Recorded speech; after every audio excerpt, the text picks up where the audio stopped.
veterinarians and chiropractors to build successful animal chiropractic practices. Some of these doctors are fit enough for the program, and some of them are not. What do I mean by fitness? So, back when I was a solo mobile equine veterinarian in South Carolina, I was called in by the city of Charleston to vet their advocate who the city of Charleston, those horses were crashing, horses were in danger, hot heat and humidity. I was called into inspect one on Charleston was determined should not be out on the street. And the carriage companies were concerned, the carriage companies, and evaluate them based on many things.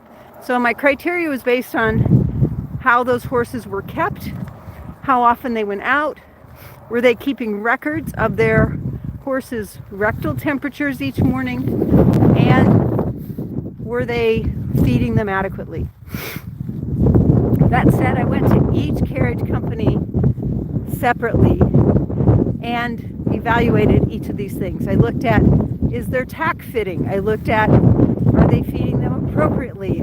I looked at, do they get turnout time away from downtown Charleston? I looked at all of those things, and one of the most important things for those horses wasn't the temperature that was on the clock tower in Charleston. One of the most important things for those horses was the internal temperature. That's right, I was most interested in what's their internal normal daily morning rectal temperature. Many of those horses, 97, 98, these are big draft horses, and they were not registering even a normal horse temperature of 121 in the morning, standing in their stalls doing nothing. What does that tell me? That tells me that those horses' temperatures, rectal temperatures, metabolism wasn't appropriate for a horse. That said, people still complain that if it's 102 degrees out or 103 degrees outside, it's too hot for the horses, especially if the humidity was high. And here's what I want you to know. Right about that time, probably a couple years earlier, Dr. Paul Gillette at the University of Auburn ran a study on sled dogs. What did they do in that study? So they took sled dogs in Georgia out for a run with rectal probes in them for the run in July. These are double-coated, dogs with an undercoat to keep them warm in frigid temperatures in and pulling sled in July in Georgia. What did they find? Well, they have little black boxes that recorded their temperatures as they and went back down to the information. A rectal probes reaching at 106. Oh my God! Ran out of the kennel to look the dogs. They weren't dying. Guys, these are dogs who, eat and train on a regular basis. They were fed a really essential fat and proteins. None of those dogs had issues with that. 109 temperature degrees. They were fit enough to cover. The South Carolina after getting temperatures. The important element was to address their ability to recover from not getting any, they weren't giving them enough protein, they were giving them enough or an adequate time to recover from the work. It keeps coming out. Ended up in newspapers, you know, if there was a story, as much as it possibly could, to side with the carriage companies and who were upset that they were getting inspected. They were not only upset they were getting inspected, they were upset they were getting inspected by me, this woman who, she doesn't know anything about horses and she's whatever. You know, I'd been an equine vet for 10 years at that point.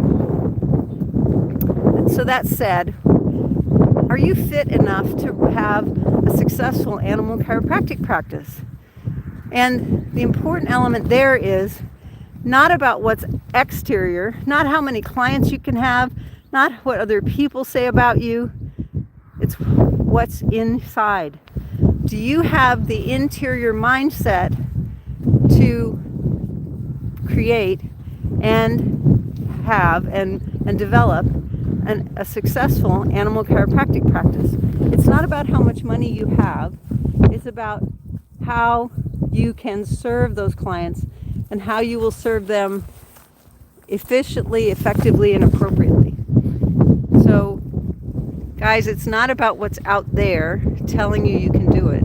It's about what's inside you that will help you to become a successful animal chiropractor. If you are a veterinarian or a chiropractor who has not added animal chiropractic yet, many of you I've spoken with, do you have what's in you to create a successful animal chiropractic practice? We're going to train you how. You do not have to know the steps yet. We will teach you how to do that. You know, we will walk you through each step, and as you grow and change, the first part of it is to have the right vision, to help your mindset get in the right place. The second step is to trust yourself. And the third part is to build that community around you that helps to support you. You can't do it alone. We don't expect you to do it alone. No one expects you to do it alone. We want you to be a part of that community. And that's why all of our doctors are encouraged to take the American Veterinary Chiropractic exam held each September. It is the gold standard for animal chiropractic. And our doctors tend to score the highest on that exam, and that's what the A.C.E.S tells us. So, if you're a veterinarian or a chiropractor and you would like to create a successful animal chiropractic practice, we can help you develop the mindset, we can help you develop the trust in yourself and in your clients, and we can help you develop the community that you need to be able to create that successful practice. Find us today at animalchiropracticeducation.com. Register for Intro to Animal Chiropractic, where you can begin to develop your clear vision of what animal chiropractic will do in your life. Find us today at animalchiropracticeducation.com.